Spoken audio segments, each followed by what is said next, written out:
Okay. I have 5:30, so I want to go ahead and call this meeting to order.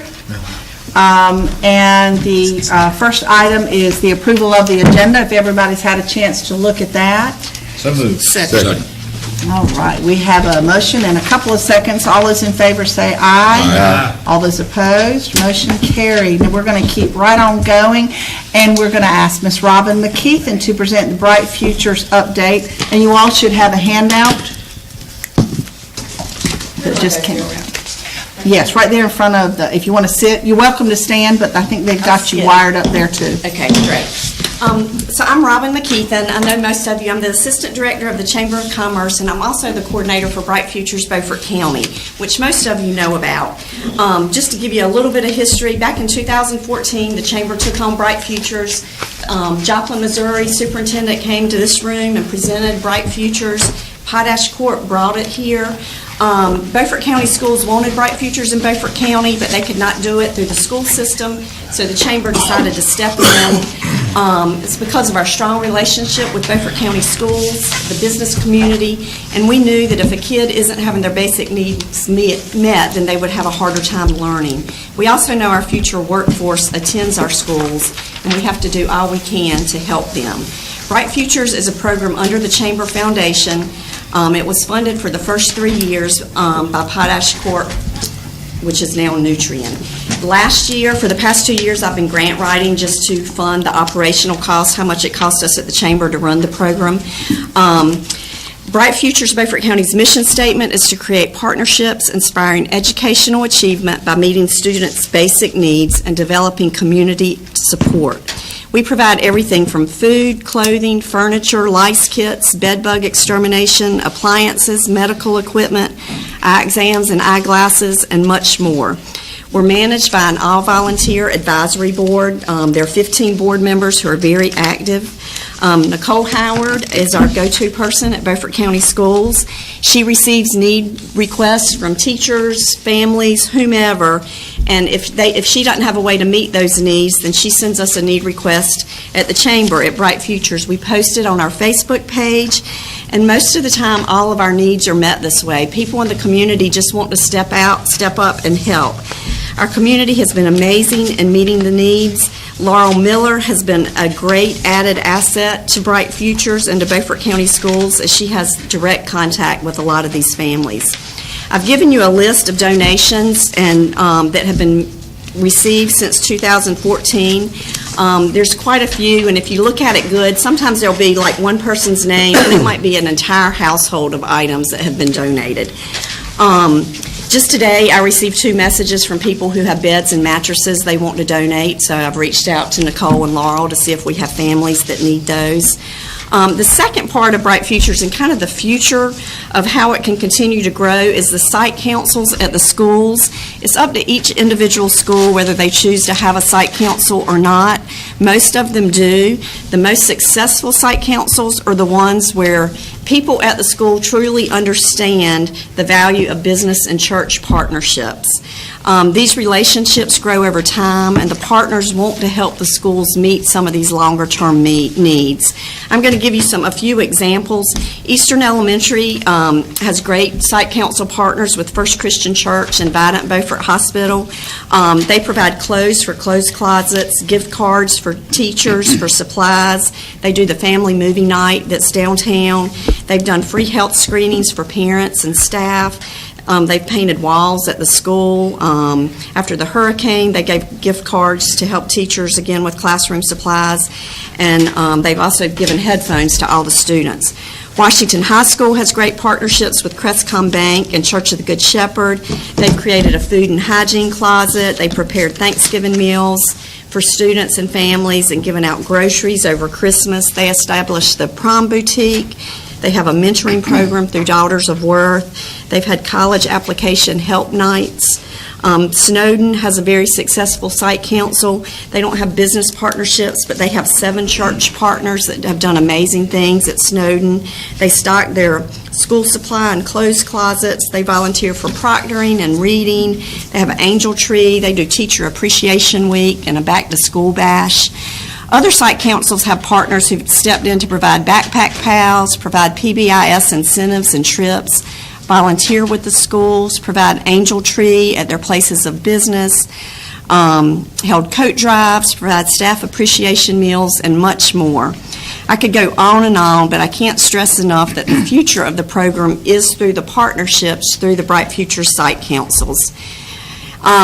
Lastly, just one of our challenge, Nicole has done a great job, and we have gone in front of all the schools and talked to the teachers and counselors. There's still many teachers and counselors who are out there spending their own money, buying supplies and things that the students need. So any help that y'all could give us to just continue to make them aware that Bright Futures is here to help. And just in closing, I'm more than willing to talk to anyone, anytime about Bright Futures. If you've not liked the Bright Futures Facebook page, please do, and you can follow us. And that's it. I just wanted to update y'all. It's been a while since I've been here. I, along with Nicole and Laurel, are happy to answer any questions if you have any.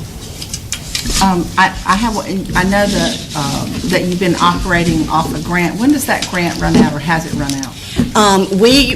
Last year we received 4 small grants. I'm continually grant writing. Last year I got enough to fund us, and so far this year I'm good. So it's just going to be a continuous, a yearly thing. Yes. Well, I want to personally thank you for what you've done, and we've corresponded before. I get a lot of requests, and I'm now better about saying, like you said, you have to remind people. I'm better about saying, contact your counselor and ask them to contact, Bright Futures. Yeah, so, yeah. But anyway, I really do appreciate it, and I know the families of Beaufort County do. Does anybody else have any questions?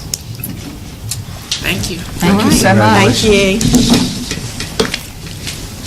Now on to 3.2, Mr. Tkach. Going to talk about wrestling at Southside High School, and there is an attachment if you want to pull that up. Trivia, Robin was a standout tennis player at Washington High School. Yes, she was. And her father was first athletic director in Beaufort County. Yes, he was. Okay.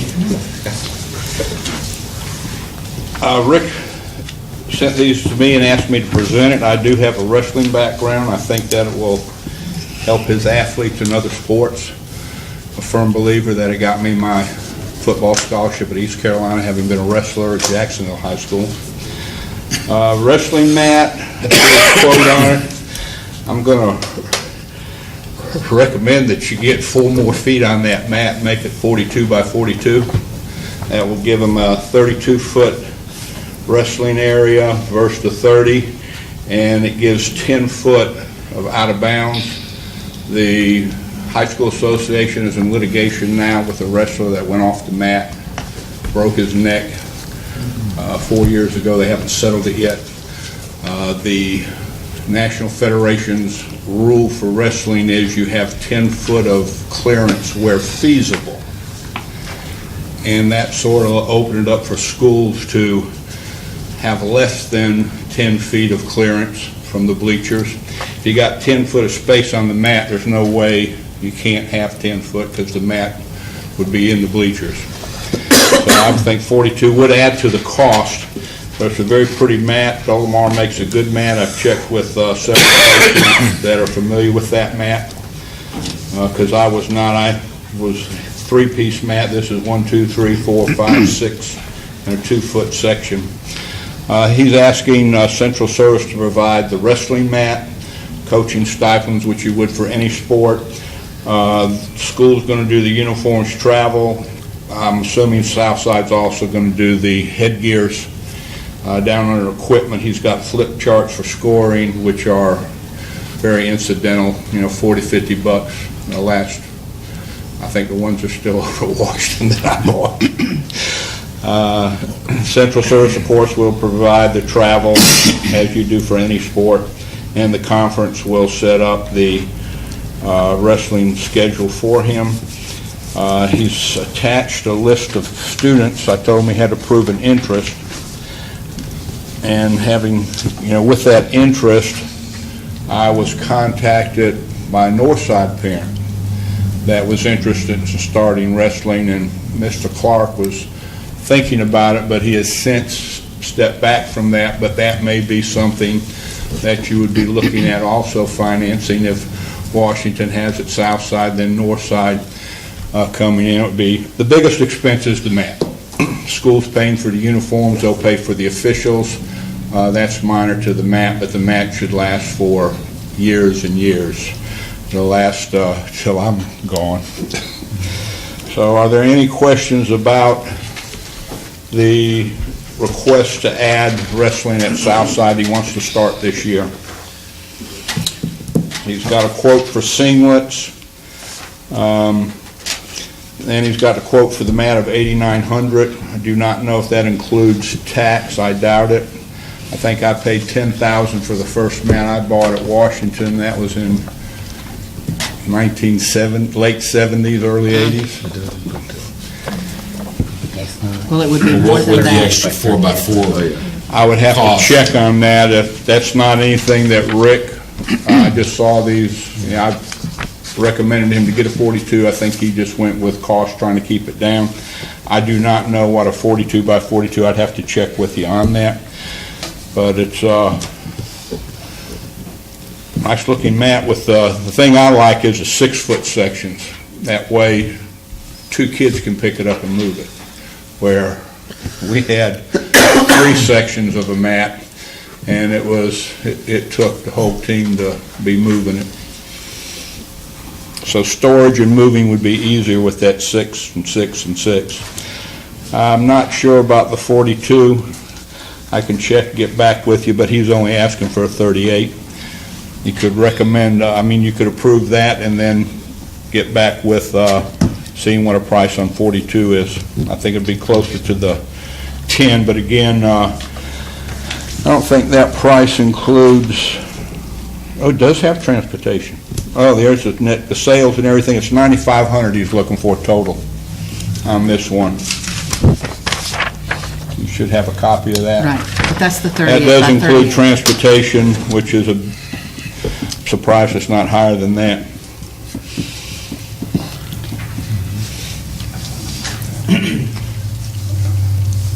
Well, this is not an action item, Not tonight. so it's just for Starting for information. next So, year.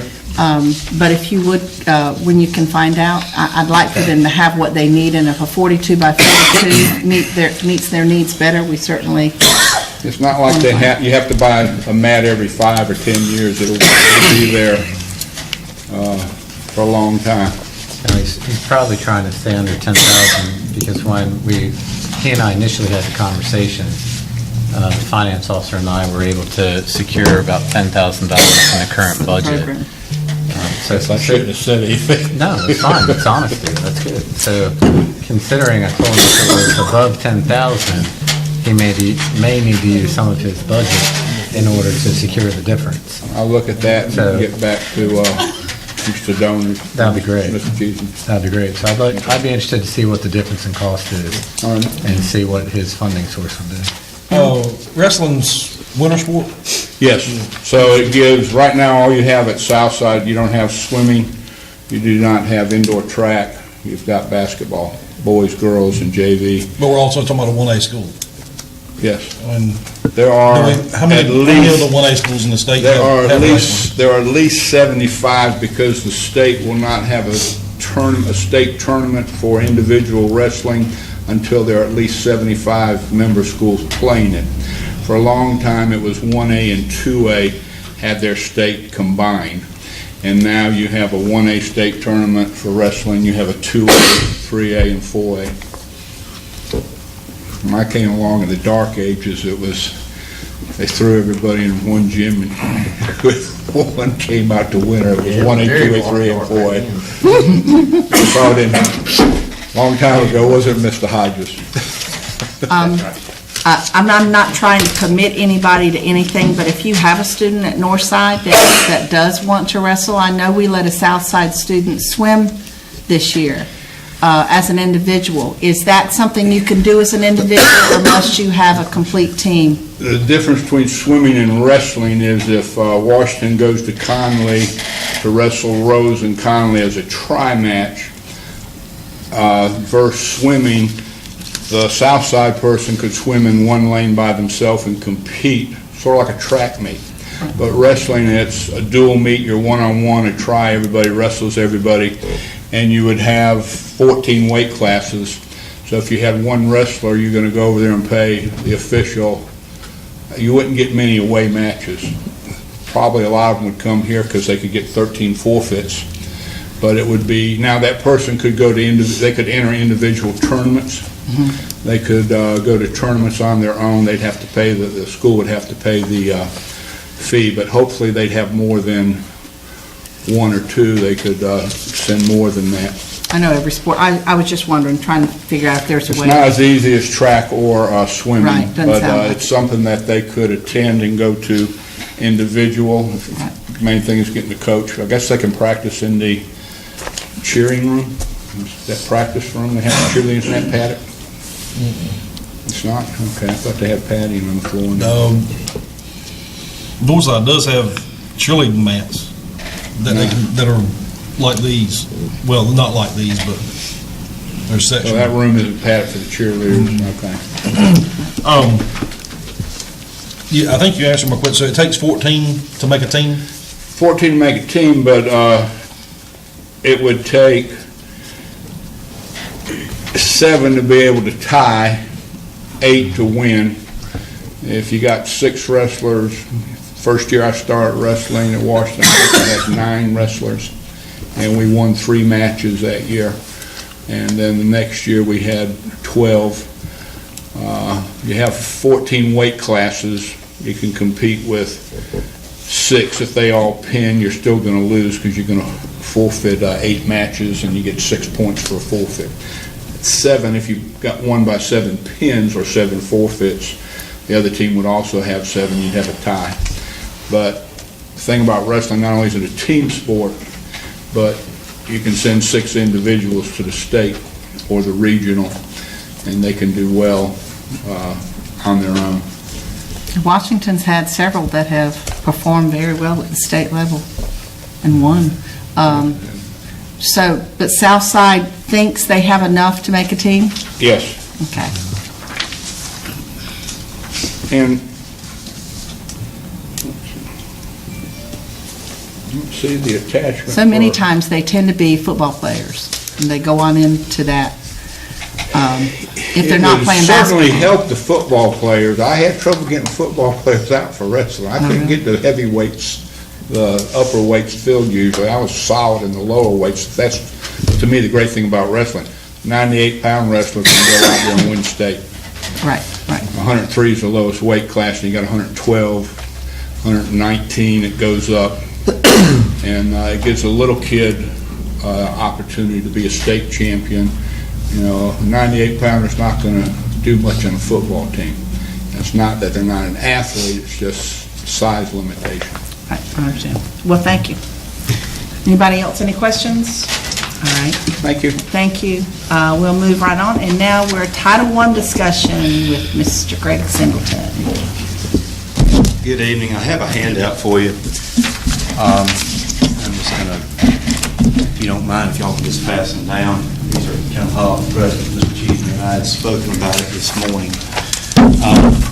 You may recall that back in February, I believe it was, that we came to you, that we gave you some scenario, or what we actually did is we, using the current year's real numbers, we gave you some scenarios, some what-if scenarios, if you will, of adding P.S. Jones Middle School as a Title I school, what it would have looked like if we would have done it in the current year. Now, these first 3 pages that you see are those same scenarios from 2 months ago. And those scenarios were based on the allocation that we received in 2009, the current year, 2019 fiscal year, and it was also based on the poverty percentages in the 2019 fiscal year. Page 1 is actually what we did this year. This is current, it's actual to the penny what we did this year. That scenario is A1, if you will, in the bottom left. When I came to you in February, I gave you 2 other scenarios. One of those scenarios is A2, which would have been, what if we would have added P.S. Jones, and in order to do so, reduce other schools' per pupil allocation by an equal amount, if eligible, what it would have looked like. And you've seen this before, and you can see what it would have looked like. And then finally, the third scenario Mr. Cheeseman asked me to prepare for you back then in February was what it would have looked like if we had funded P.S. Jones and the other 8 Title I schools using a same per pupil allocation. What would have been gained and what would have been lost. So I'm not going to spend a lot of time this evening going back over those because that is, what we talked about in February, using the FY19 allocation, the FY19 salaries, benefits, retirement, hospitalization, as well as the FY19 poverty percentages, okay? Now, what you've not seen before is on page 4. Page 4 is the poverty percentages that were used in our FY19 allocation. And these are the poverty percentages that we received from Child Nutrition Services as of April 1st of 2018. Now, this is not a free and reduced number because at 13 of our 14 schools, we no longer do free and reduced lunch applications. You may recall the community eligibility provision of the Healthy Hunger-Free Kids Act of 2011, which we were able to get in on during a year in which we had a higher than average number of students whose families participated in a couple of federal programs known as SNAP or TANF, or what we used to refer to as welfare or food stamps. These are the numbers and percentages of children in those schools in April of 2018 whose families received some supplemental federal assistance. And you can see at the bottom, I would call your attention to the very bottom right number, that as of April of 2018, and this is the percentages we used in our Title I school per pupil allocation for schools, about 43% of our students as of April last year participated in those programs, and that was a decrease from the previous year. You can also see what those percentages are for each school, and you can see who has a higher percentage, who has a lower percentage. Well, late last week, Gwen was able to get me those numbers for April of 2019, and that is what you will find on the next page. And that is where you will see a drastic change. First of all, I'll preface it by saying that the district overall, our percentages and numbers are higher as far as children who are in those families receiving that assistance than it was in April 2018, even at a time when the district's enrollment has decreased. But I would call your attention to 2 additional columns that I created on the right, and they're the Title I rank order columns. And this is the order in which we fund our Title I schools. It is based on the poverty percentage. And you can see that as far as the rank order compared to last year, some schools' place on the rank order of 1 through 9 increased, and some schools went down. For example, I would call your attention to John Cotton Tayloe. John Cotton Tayloe, of the 9 possible schools that we were talking about back in February, for the year that we're currently in, they had the second highest poverty percentage. They were second only to S.W. Snowden. But if you look at the April 2019 numbers, which is what we will use in building our Title I application for the upcoming school year, Tayloe is now 6th in rank order. So they declined 4 slots. You'll also notice that Northeast and P.S. Jones declined a spot. Now, P.S. Jones, of course, was not Title I in the current year, but I'm just saying if they had been included in that scenario. You'll also notice that several schools increased. Chalkalundy Middle notably increased 3 spots. They went from being the 8th most impoverished to the 5th most impoverished on that. So these are the numbers, and this is the order that we now have to go in when we look at next year's Title I plan. And I would tell you now to turn to the next page. Now, what I have here are 3 additional scenarios, and this is a non-action item. This is for your information, and this is for you to be thinking about as we hopefully in the next 30 days will receive a planning allotment from the Department of Public Instruction and in earnest begin our work in building the Title I application for next year. And this is not looking at any set-asides. It's not looking at anything that we pay off the top. It's not looking at administration or homelessness or foster care transportation or the preschool program or any type of district instructional initiative. We're looking solely at the funds that we send out to those schools where those decisions are made with the principal and the school improvement team with input from district staff. What I have done is I have placed the schools in their rank order on these next 3 pages. You'll see Taylor is number 6. Chocowinity Middle is higher than it was in the past. Now, scenario B1 is a scenario where we're saying, what if, looking into next year, our goal was to maintain the 8 Title I schools that we currently have. That is to not add P.S. Jones as a Title I school, okay, to do what we did this year. Now, what we're doing here is, since we, A, do not yet have a planning department from the planning allocation, and since we, B, do not have finalized salaries or fixed costs such as retirement or hospitalization, in speaking with Mr. Cheeseman, I built a scenario using the same numbers that we had as of last year, with the exception of we've now plugged in the poverty percentages that we will have to use for the FY20 allocation. That's the reason that the minimum per pupil amount has gone down, because the number of children who have received assistance has gone up.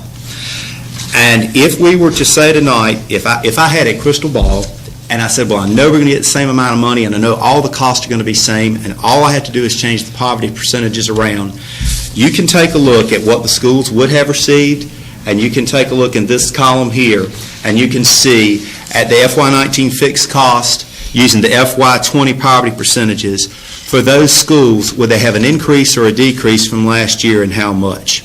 All right? And you can see that at Snowden and Eastern, they would have been about the same.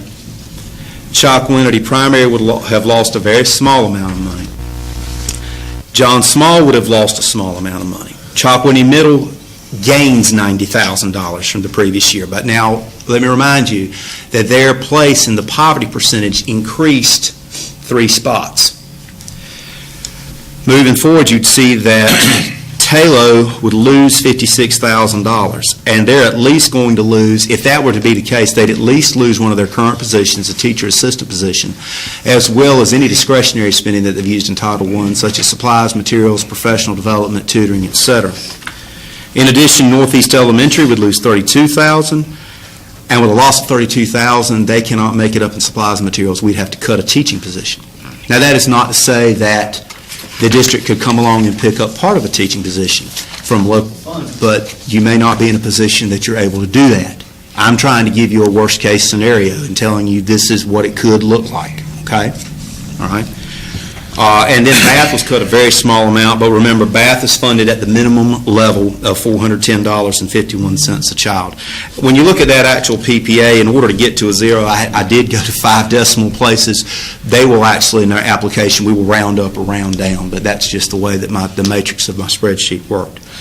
Now, this basically is looking at next year, what it might look like if we don't add P.S. Jones. Now, we might get a $200,000 increase in Title I. Or we might get a decrease. So again, nothing is definite about that, okay? Does anyone have any questions on this scenario? Again, this is just looking down the road at what might be. Are you getting any kind of feedback on, hypothetically, what was I? I was at a regional meeting of federal programs with federal programs directors yesterday. Okay. And I did have the ear of the assistant director, and as well as an assistant director in the Division of School Business and Finance. We're hearing at the national level, we might be between what the Congress puts out and the President agrees to, it might be a 1.6% overall increase or something. That doesn't necessarily mean that for North Carolina, but for them to tell me that, they're thinking that maybe there may be a small increase. Keep in mind that that funding formula, the amount that we get, is not based on the numbers here. It's based on an entirely different set of numbers from the United States Census Bureau and their numbers for poverty. And that's where they get those numbers. And then it's a formula-based allocation. Part of it's poverty, part of it's population. Now, while our population in the age 5 to 17-year-old group in Beaufort County may have gone down, and that's not because necessarily of charters or because of homeschooling or anything else. It's just a lower birth rate because the county is getting smaller in that age group. Your poverty percentages here have gone up, so they may take that into consideration. So it may weigh out. You could even out. But unfortunately, I do not know what our allocation will be.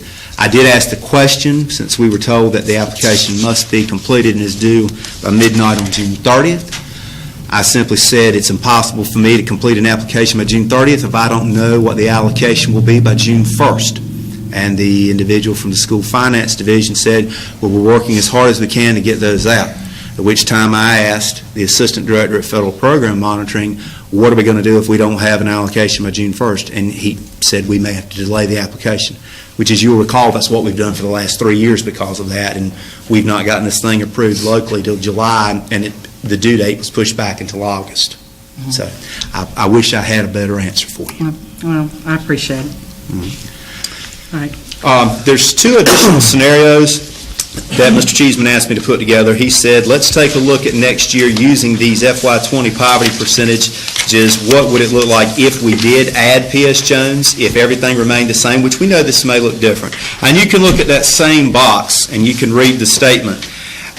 Basically, what would the other 8 schools be losing next year if we looked at adding P.S. Jones? And each school is losing something, and pretty much everyone besides Chalkwanity Primary that's on the losing end is going to lose a staff member. Now again, Chalkwanity Middle, because they went up and because we're trying to fund Taylor as much as we can to not lose more than a second position, would still be gaining funds. So they have a small loss from scenario B1, but it's still much more than they received this year. Taylor would now be into losing a second staff member, either a TA or a teacher under this scenario. P.S. Jones, if you take the salary of a beginning teacher is about $35,000, they would have enough money to hire, if they chose, up to 4 staff members. But they could also use that money for other approved appropriate uses as well. But if a lot of times y'all have told me you like to look at people. With that at $246,000, that's you can easily fund not just 4 A0. You could fund 4 A3 or A4 teachers probably on the salary scale at that amount. Northeast loss would stay at 1 teacher, and of course Bath, we're still funding them at the minimum level, so no change. The final scenario Mr. Cheeseman asked me to put together was B3, and all these are, B1 relates, or A1 relates to B1 and so forth. So in B3, it's similar to the A3 scenario in which we did the actual PPA of the same for all schools, which is $568.52. And on this scenario, I can just tell you this, the big difference here is Eastern is now into losing a second teacher of their 5. They would go from 5 to, they'd go from 5 teachers to 3. Snowden still lost a teacher. Chalkwanity Primary still has not lost a teacher, but they've still lost a lot of discretionary spending. John Small still at a 1 teacher lost in all their discretionary spending. Chalkwanity Middle is at a loss, but it's still a gain from the current year. And Taylor probably is going to stay at that second staff member, depending on what the salaries are, losing a second staff member. Taylor currently funds 2 teachers and 4 TAs. So without the P.S. Jones, they're losing 1 TA. With P.S. Jones, they're either losing 2 TAs or a teacher in the TA. P.S. Jones is the big winner on this scenario because they're not 260. They could fund easily 5 teachers. Northeast's loss are less than B1 under this scenario, but still not enough to make up that teacher they lost. And on this scenario, Bath will gain quite a bit, but not enough for a second teacher. So this is just to give you some information and some perspective. It is still a big what if. My hope is in the next 30 days that I will know what our allocation is. I will have a better hand of what our carryover will look like. We do have to we carry over enough to get us started for the next year, what our final spending is going to look like. I will also know more what the General Assembly, maybe their plan is, and we can start computing some salaries and benefits. So probably the next time that I come to you, I will have some live scenarios. I think Mr. Cheeseman would like me to come one more time when I have the most current data as for information item to give you some scenarios, to give you some feedback as far as what you'd like for me to bring you as a final application. But I'll be glad to take any questions that you have at this time. Anybody have any questions? Yeah, Greg, you may not be able to answer this. This is just, I guess, kind of a curious question. When you look at the percentage of empowered students from school to school, and I'm looking, basically what I'm doing is comparing the feeder schools to the high school. Yes, sir. why does there seem to be such a big drop-off in percentage when they get to high school? We had that question last time, and these are numbers that I do receive from Gwen. It is hard for me to explain under CEP. When we used to do the free and reduced applications, I had a pretty easy explanation. You see, what would happen with the application is we had a lot of success getting the application back from younger children. The teachers would put it home in the book site, they'd fill it out, the parents would send it back. And what would happen with the older children, and I saw this when I was at P.S. Jones, is many times those children didn't take the application home. They, under the old system, it was a little more apparent of who was having to pay for lunch and who wasn't. Okay? Now, under this scenario, I have no idea who these children are, who are getting, so it's hard to say.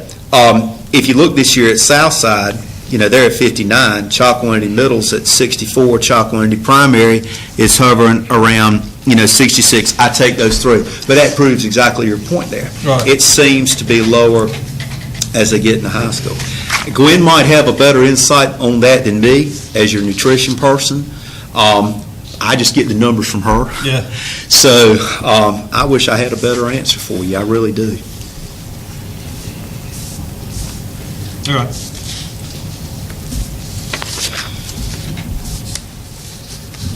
More to come. There will be. Ms. Cheeseman, is there anything else you think we need to touch on? No, I think you did a great job. Congratulations. Well, hopefully I'll have some real numbers the next time I see everybody. Thank you so much. Thanks, Greg. I hope you have good news.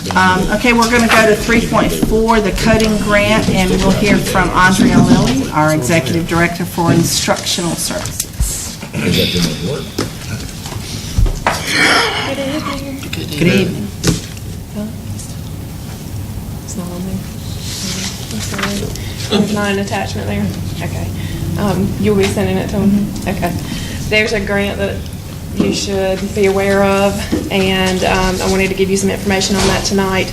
It is a continuation from the coding grant that we received last year from the NCDPI, and this year we had Amy Bennett and Betty Jane Green get together and wrote a grant, and they named it Preparing the Future Workforce in Coding and Mobile App Development. This grant, if received, will be funded through NCDPI without a match needed by Beaufort County Schools.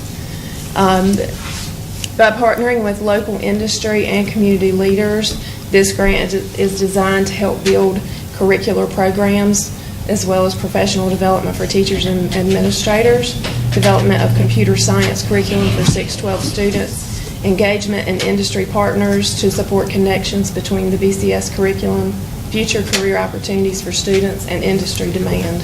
The grant is written for $79,117.96. The students will benefit through computer science career fairs, robotics programs at the schools, site visits to local businesses, internships being available to students, as well as opportunities for BCS students to create things like web pages, apps, and 3D printed models for local businesses. Do you have any questions? You might have said, but what age group will this apply? This would be all K-12. All K-12, okay. It's middle school focused, but middle school and high school. But When would you hear back? It's due May 15th, and we will hear back sometime around probably summer. Summer, so it could be something, if you get the grant, you can implement what Yes, you're going to do with it in the fall. We're planning on the robotics program to Great. begin next year. Okay, great. Any other questions? All right, Okay. thank you, Ms. Lilley. We're going to go on now. We're going to have Mr. Cheeseman about the STEM grant. Sure, just want to give you an update. I spoke with Jason Rochelle and one of his colleagues about the idea of revising our project management plan to step away from the Ed Center, look at potentially 3 academy sites at 3 high schools, excluding early college. They were in favor of us submitting a revised proposal for the management plan.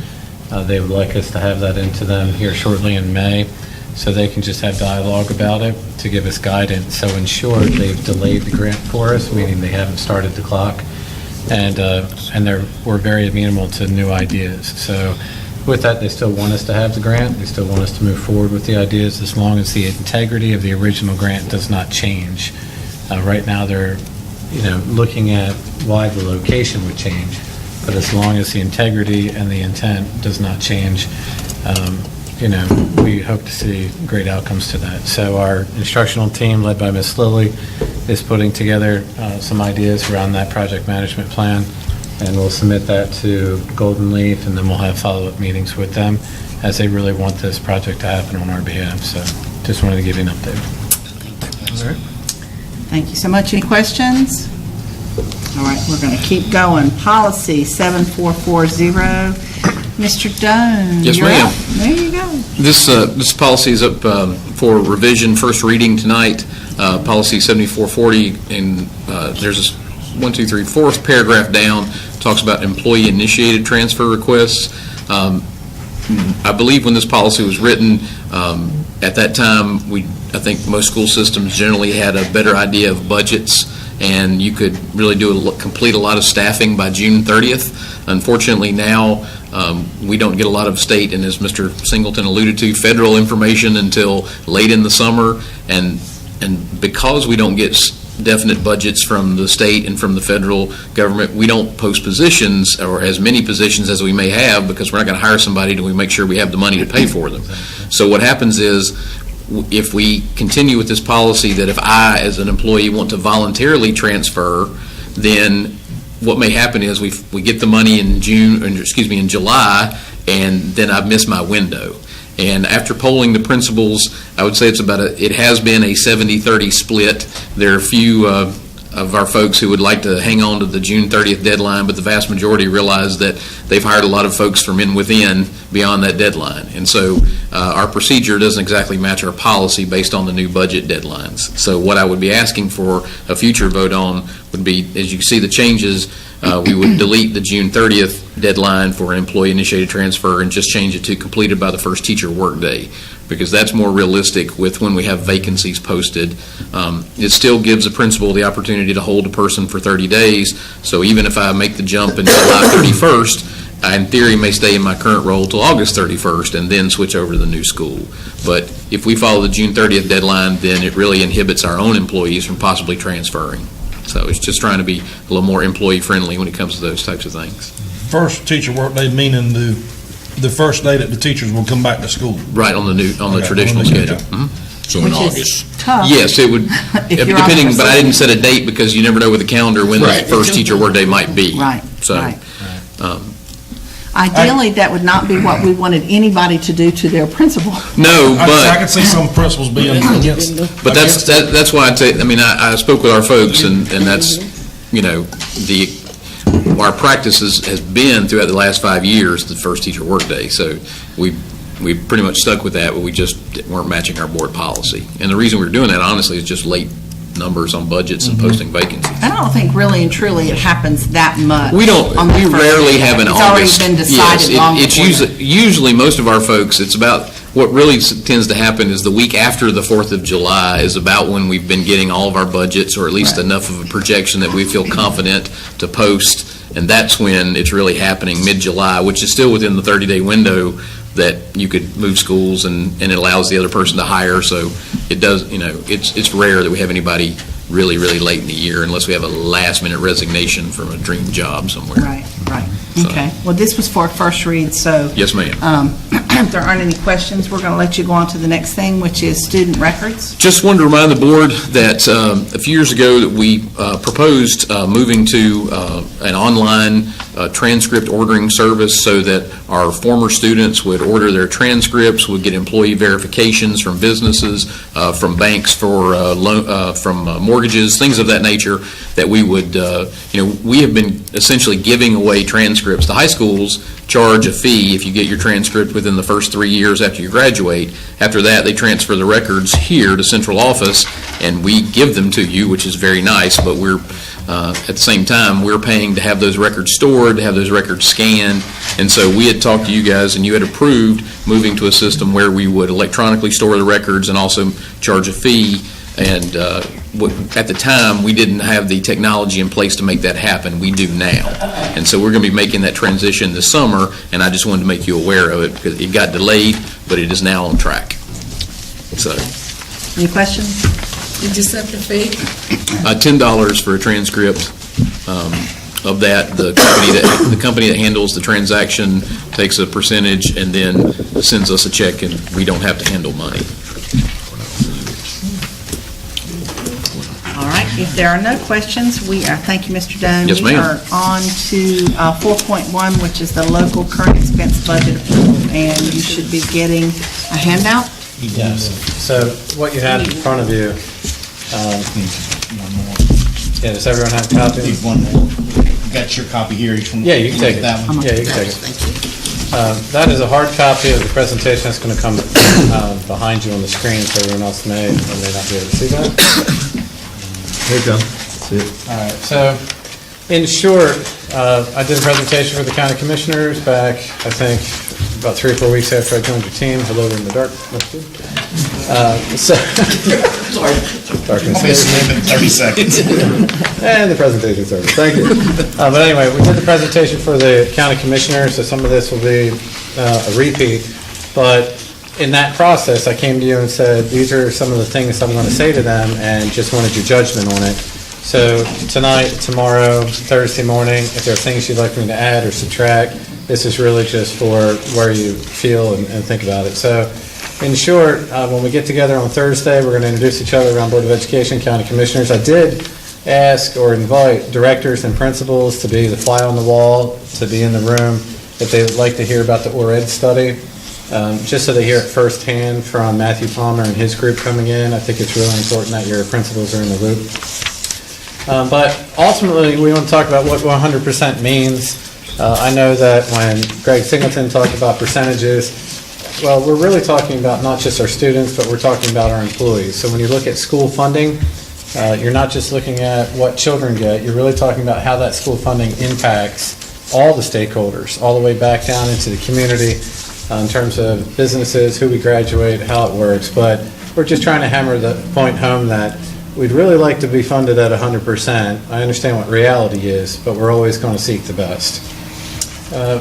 So this iceberg really just gives you an understanding of what you see in the community versus really what goes on. So above the waterline is essentially the climate, below the waterline is the culture, and what moves the actual iceberg is below the waterline. And so considering, to this point, is our county commissioners see things, hear things, interact with things, but they may not understand the depth of school finance. And what I'm learning over my course of being a superintendent and having been in education for almost 25 years is that school finance is different than any other beast. And typically, county commissioners are not schooled in school finance and what it means, and that's where really Matt comes in with all of his budget line items. And so in short, you have a decision-making population who doesn't necessarily understand the intricacies of what he's doing with the finances. But I'm just trying to put that into a visual for them so they understand that this budget is much deeper, much bigger than what most of the community will ever understand. As an example, in my former position, we had to RIF TAs, but I also built a $1.4 million football field across the street. So when you look at from a community point of view, they don't understand how you can RIF people but build new things, and it comes down to budget line items. So this picture, although I'll spend just a little bit of time, should help our county commissioners to understand that what you're dealing with is far deeper than anyone else understands. Always know that our core business in Beaufort County Schools is teaching and learning. Sounds obvious, but a lot of times it's not. When you're speaking with third-party vendors, when you're speaking with community members, they don't understand that your decisions, even when you're talking about transportation, school nutrition, maintenance, custodial staff, school nurses, really boils back down to what's going on inside the classroom. And so I just want to make sure that we're all on the same page about how our county commissioners, how our community should really be looking at the processes of teaching and learning. When you're talking about athletics, when you're talking about theater and arts, and you're talking about mentoring programs, so whatever it is, wellness of children, wellness of adults, you're still coming back to that teaching and learning, and that's our core business. And having been a teacher for 14 years inside the classroom, what I did, what our teachers do, is education, but everything around it in terms of your decision making is really about the business of education. So in short, in 3 words, our business is about teaching and learning. So to go back, and this is to give county commissioners an understanding of where we are to where we'd like to go to, and and we can spend a little bit of time with them, but you had 12 eligible schools in 2017, 2018 to actually receive a school performance grade. Ed Tech does not, and Eastern Elementary does not. They typically receive the grade of whatever JCT receives, all right, third grade population. But if you look at your numbers, just in terms of growth, 2 of your schools exceeded, 4 of your schools did not. 6 of your schools are right where you would believe expectation is. So if you're meeting growth or you met growth, fine, that's where we want you to be. You're proficient, have at it. But in short, as a school system, our goal should be 100% meet or exceeds growth. You want to make sure that students are moving, teachers are moving in their capacity, but you want the county commissioners to understand that there is a percentage of your schools that did not meet their growth, even though they may have scored a C or better.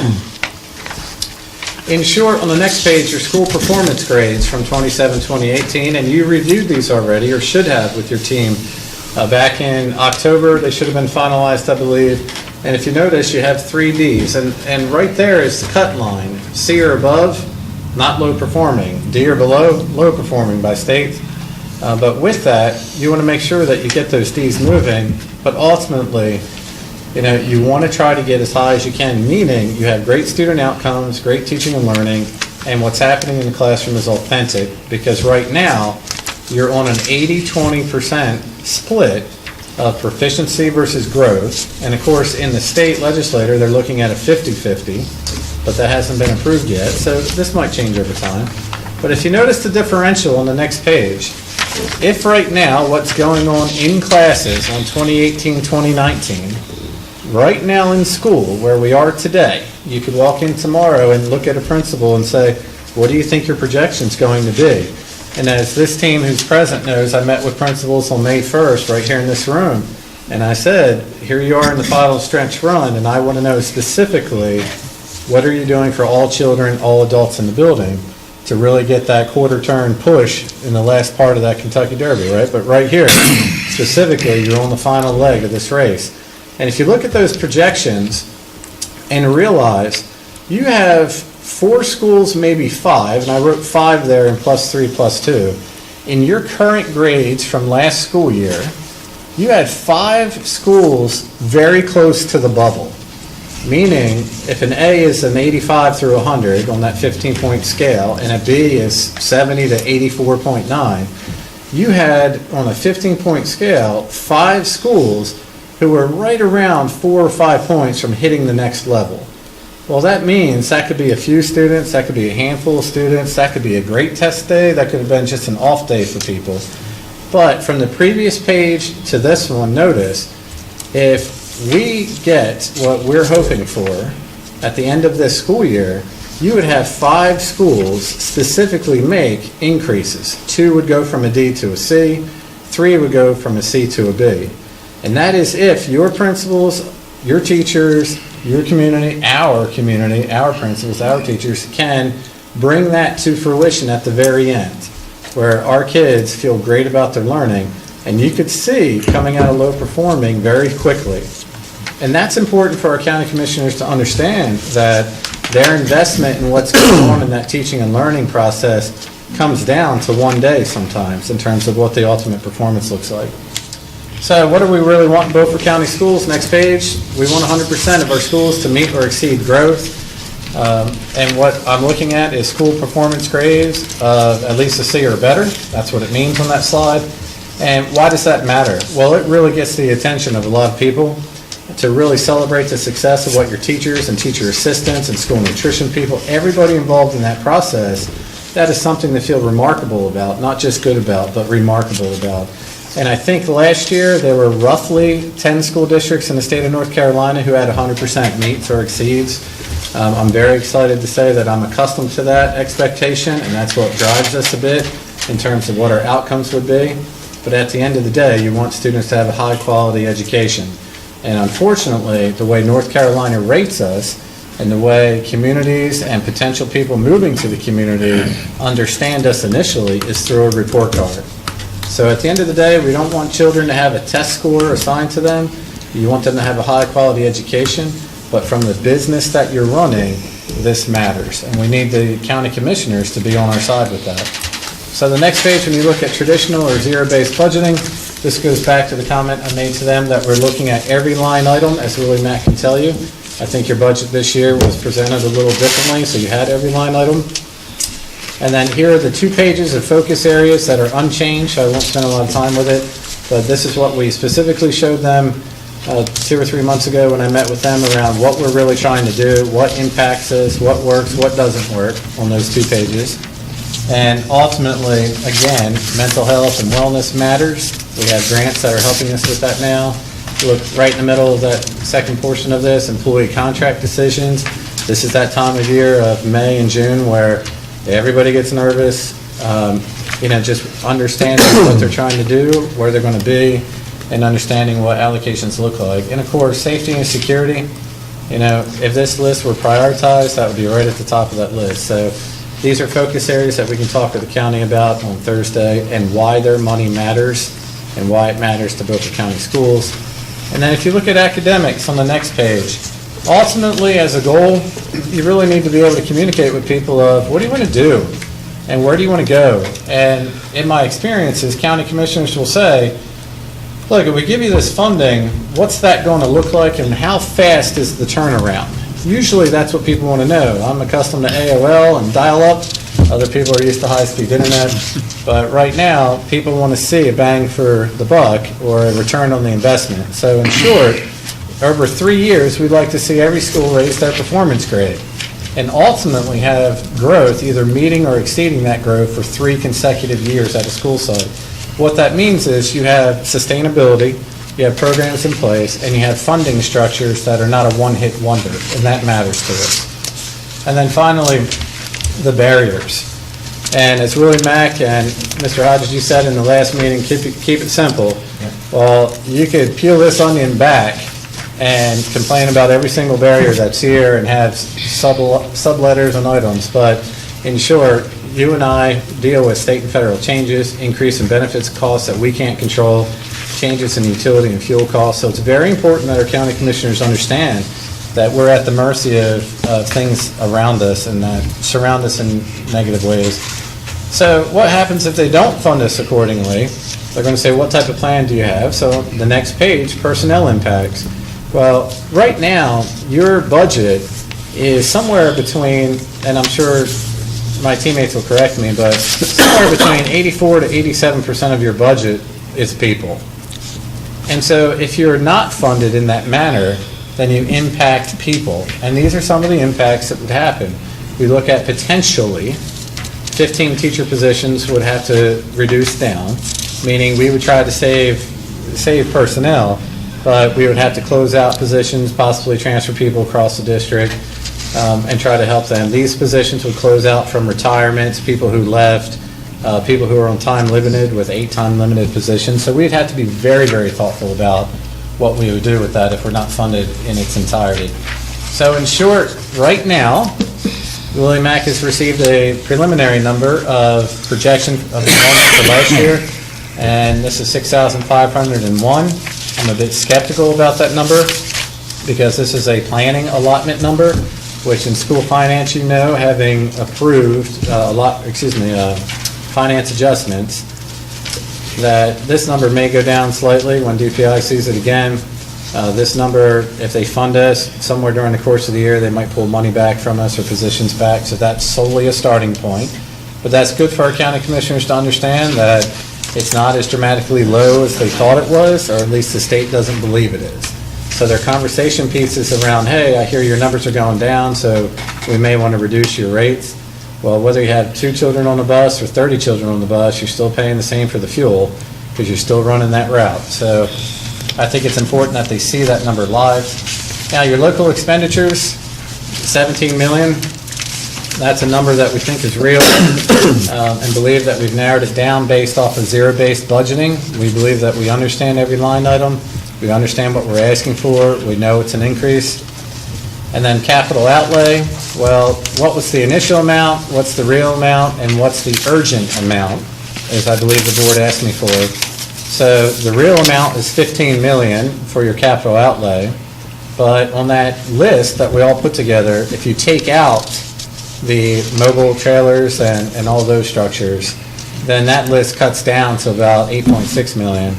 But looking at that list and structuring that list in an urgent sense, and I want to thank Stan Hudson for doing so, working diligently with Willie Mack around that, your most emergent items that we have looked at, and you'll see that list coming to you, is about 1.2 million. Meaning, if the county commissioners turn around and say, what do you need this moment? And can we do an immediate plan of action, a mid-range plan of action, and a long-range plan of action? We think 1.2 million.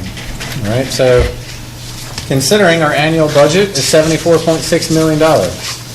And so why would that be the case where if your numbers are slightly going down, but all the if your student enrollment is slightly going down based on birth rates and other things that Craig Singleton talked about, costs are just going up. And so I just want to make sure our county understands that even though you have less children in the room or less staff, it doesn't mean that the cost should go down. So considering that our goal is 100% funding, that's what we're always going to ask for. I understand realities. But if you'd like to add or subtract to that, feel free, and Willie Mack's here to answer any finance questions. Ms. Booth, do you have a question? No. Oh, I thought your hand went up. Okay. You're just looking for approval for, Not even approval as a former group, just want you to look through it, tear it apart, give me a call tonight, tomorrow, Thursday morning. If there's something you want to add that you feel very passionate about, something that you want to strike out because you... does this need to move off the action list then? Because it's... Well, he's going to ask you to approve the actual Okay. funding Okay. of capital and the local. This is just the conversation starter. I got you. Yep. Okay. All right, thank you very much. Thank you.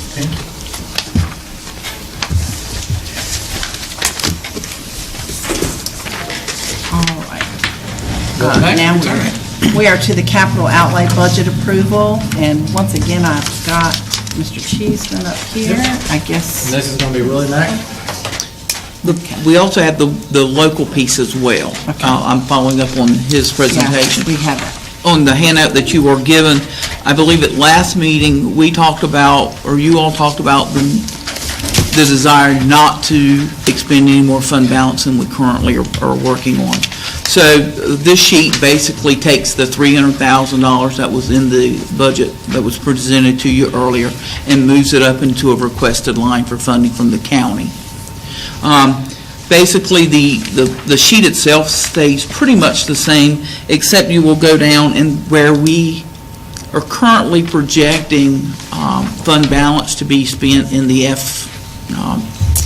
fiscal year 19 to be about $424,000. That's where I included that figure to get it to balance out for you, because the overall budget and the items that we described and the differences are reflected in changes in the planning allotments that we're looking for that may or may not have an increase coming from the state based on whether they are dollar allotment, a position allotment, or a months of employment allotment.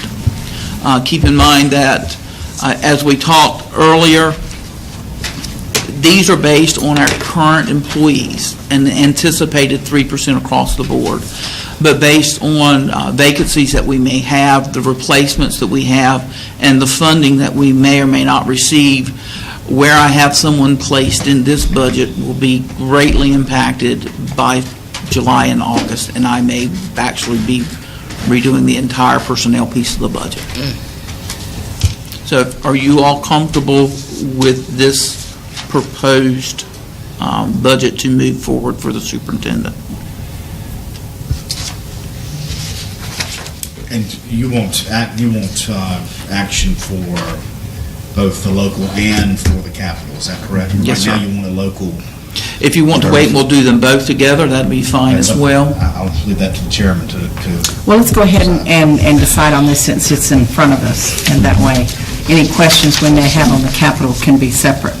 And this is kind of a sidebar. I don't know that it has any impact on this, but we talked a little bit at our last meeting about what, if any, impact there was on the SRO funding and whether or not we have to give a portion of that to the charter schools, even though all the positions are not filled. Did we find out?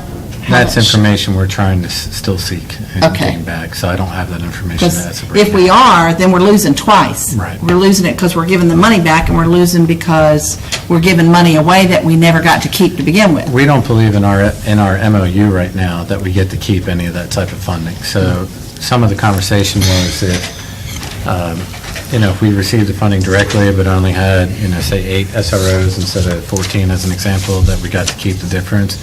We don't see anything in our MOU right now that states that. So Okay. there's still greater conversation to be had with the Okay. department. Do you think there's a chance in that, instead of them giving us the money, they just pay the SROs out of their own budget and not able to give us the money? To be honest with you, I think they're still, my answer is no. I don't think there's a chance of that, and let me tell you why. Unless the state allocates a different funding pathway so they can track it accordingly, then I think that you're really looking for your county commissioners, very similar to how lottery funds are dropped. And so I think they're just really trying to audit the system in that regard, but it doesn't hurt to ask. So we're trying to engage in those conversations. All right. All right, so, I'm good to make a motion that we approve the fiscal year 20 local requested budget. Second. all right, we have a motion and a second. Are there any other comments or questions before we take a vote? Okay, all those in favor say aye. Aye. All those opposed? Motion carried. Now, we're going to go to the capital outlay budget. Are you going to present that, or? Willie Mack is here to talk about it, and so is Stan. Just in Okay. terms of what you see on your capital, and Willie Mack jump in wherever, and Stan jump in wherever. Specifically, Mr. Hudson did a nice job of going back and prioritizing these. You should see these in yellow. Lisa Duke, I want to, again, thank you for working on this with us. But they prioritized it, so you see it in yellow. On the right-hand side, they tried to total sections for you. If you're confident with this, this is how we would have conversations with the county commissioners if they were to ask us what's most important to you, why do you want to go in this way?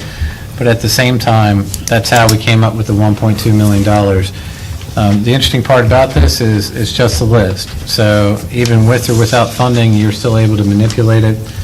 So even after we go to the county commissioners and say, this is what our thinking is, whatever money they choose to give to you and whatever projects we need to have done, we're still going to come back to you, to the board, and say, now that we know exactly what our funding is, how would you like to prioritize this? Okay, good. And so this is just a starting point, just to be able to move the process forward, since we're trying to show the whole story. And then once we understand the funding, then you get to make those decisions. It's just amazing that it's like a fourth of it's from technology is coming out of it. Is that about right? I believe so. Mr. Malik has some needs specifically to work in our district. Yeah. I did have a question, and I know we're going to come back to it, so I don't mean to waste everybody's time, but didn't we buy a lift a year or two ago? We bought a trailer lift just about 6 years ago, but this is a 2-man scissor lift that we can take inside the gymnasiums. and in our I thought that's what we got, so we could change bulbs and stuff in the gymnasiums.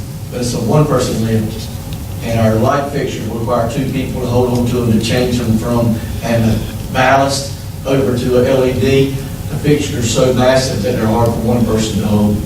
That was all prior to me coming to trailer lift. Sounds like But maybe we even didn't though I need to go buy to that. Southside school anyway, the door openings are too narrow. They didn't put removable mulligans, which is the center device in the door. Southside didn't put them in. They're all welded in, fixed I mulligans. know I was here when we bought a lift. I just wondered, did we buy the wrong lift? Why are we buying another lift? And what do we need the tractor with the loader, since that's at the very top for $58,000? My tractors are 1973 and 1977, and are getting in disrepair. They stay in the shop as much as we keep them out. Matter of fact, one's been there for 6 months or more. You can't find a part to fix them all. And what are we doing with them? We use them for landscaping in general, removing the dirt, excavation, keeping our roads up, playgrounds, put mulch in. It's unlimited. Schools actually use them. We have one that we loan to schools for their aerator and put out their fertilizer and to do their top dressing with. Okay. And to sub that out, it would be a lot more than 58,000. Is that worth saying? Over the lifespan of the use of the tractor, most definitely. Okay. Just just wanted you to say it. Yeah, and we'll go over all this when we actually get funded, right? Okay. All right. Does anybody have any other questions? Since we can change the priority once we know what we're working with.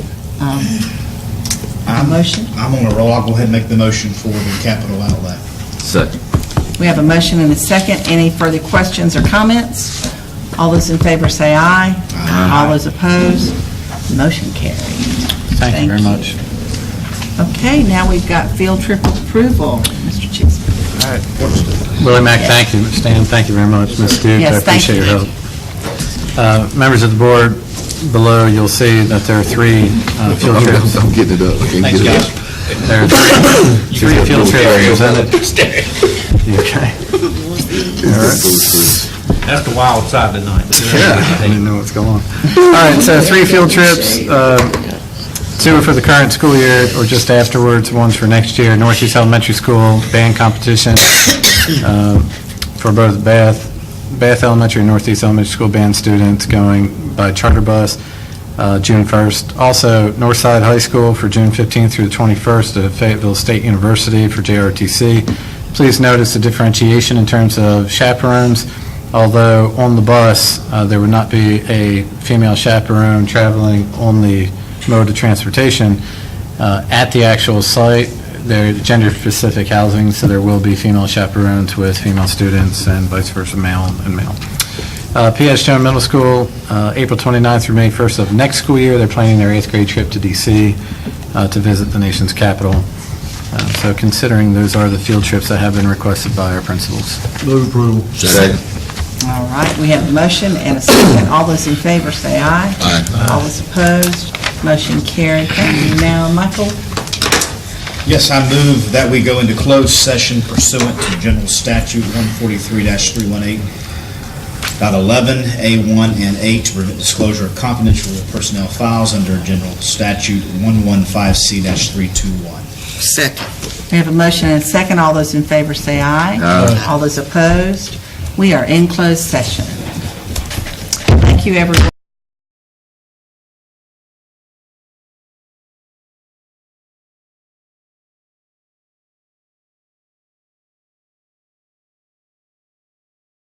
Closed session, can I have a motion to approve our personnel? So moved. All right.